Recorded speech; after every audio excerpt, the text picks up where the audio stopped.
pissed off. So come to find out, the cop that shot Jayland Walker, or one of the cops that's on leave right now for the Jayland Walker shooting, had a 3%er white supremacist tattoo. And he did not have that tattoo when he went on the force. He got that tattoo sometime while he was a cop. So new information has surfaced on TikTok as regards to the JAYLAND Walker'S case. And this information is presently not making the rounds in the media. A man who goes by the username That Danish Guy on TikTok was the one who put this whole thing together and shared it to his TikTok. So what happened that led that Danish guy on the path to his findings as regards to this case was the wife of said cop, who has a white supremacist tattoo on his arm and is alleged to be involved with the murder of Jayland Walker, apparently started poking at him on TikTok seeking for his attention, and he gave it to her.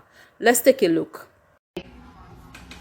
It's Jessica Sr., Wadsworth, Ohio, just in case if you wanted to look me up.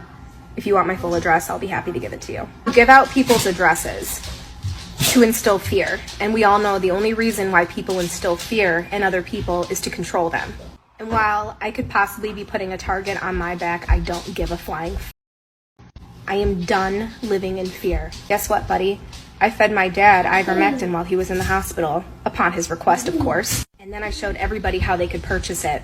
I'm sure there's some more dirt that you can come up on me too. Sorry to interrupt, I just want to quickly say this. People who are not that smart can be a blessing. They can be annoying, but yes, they can be a blessing as well. Because ask me why under this blue sky do people put targets on themselves? Hello, Jessica. Who are you? Why do you want my attention? What have you done? First of all, I don't give out addresses. I don't. Unless it's for a place of protest, I don't give out addresses. I give out name and a city. Second, no, that's not how I operate. I don't operate through fear. I don't try to control people through fear. That's very much you and your husband. I did look you up. Your husband's a police officer, which made a couple of things you said pretty ironic, especially since he's got tattoos on his arm, tattoos that he didn't have when he signed up. 3%er actively showing that while on the job. That looks like trying to intimidate the population. That is a domestic terrorist group, like the ones that raided the Capitol on January 6th, including Proud Boys, Oath Keepers, and 3%ers. What police department would that be? That would just let tattoos showing that he belongs to a gang. Why would they allow that? What police department would allow that? The same police department that allowed another police officer to have this Nazi skull tattoo. You say you're not afraid or you're not living in fear or whatever, but all your social medias are shut down. So is Tango 22 USA, the one that your husband was on a bunch. Facebook's still open though. The reason they're shut down is because the department that didn't think there was anything wrong with police officers having white supremacist tattoos is in Akron, Ohio. Akron Police Department. The same police department that shot 90 rounds at Jayland Walker while he was unarmed. You know, those officers that did the shooting, they still haven't been identified. The officers responsible for the shooting are all on paid vacation. Are you and your family on paid vacation? And it is very weird that you, the person that wasn't going to live in fear, that all of your social medias are shut down. 90 rounds is overkill. That comes from a place of deep hatred. Was it the guy with the white supremacist tattoos? I guess we'll never know. Pleasure to meet you, Jessica. The fact that she really thought she did something here when all she did was tell on herself and her husband. So I said to her, well done, Jessica. Thank you. You are really helping with this case. I know your original intent wasn't to help out, but you are helping anyways. How sweet of you. I was grateful for this reveal, but I wasn't shocked by it because at this point we know that this is exactly how they are and this is how they roll. Few months ago, when the Putin versus Ukraine situation was hot and heavy and was on everybody's lips, I came by this clip on TikTok. Same situation. Uniformed men having white supremacist logo on them. Let's roll that clip real quick. So I'm watching BBC News at 10 and I've got a nice little piece about Ukrainian army training civilians in Ukraine. Civilians are turning out for weapons training.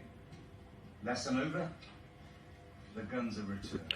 But hold on, can you see that right there? These are not would-be That is the symbol frontline soldiers. of C.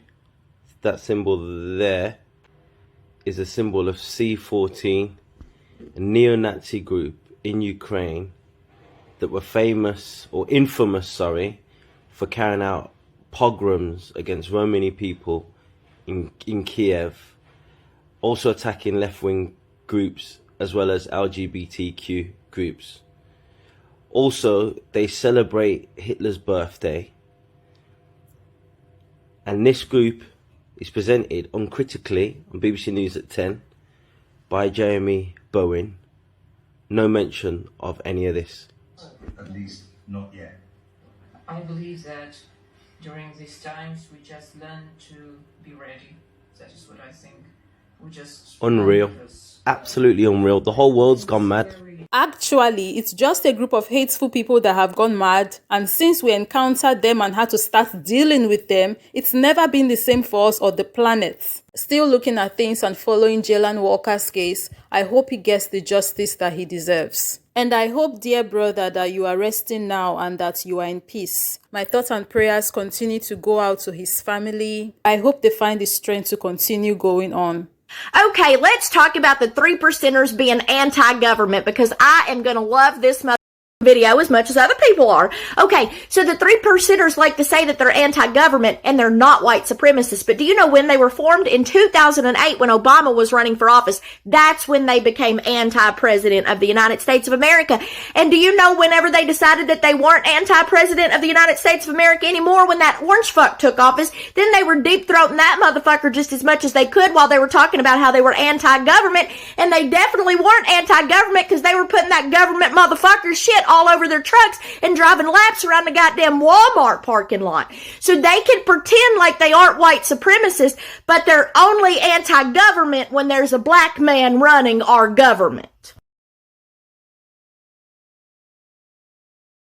So it just so happens that a couple of the Akron police officers who possibly shot and killed JAYLAND Walker had white supremacy tattoos that they showed publicly while they were working.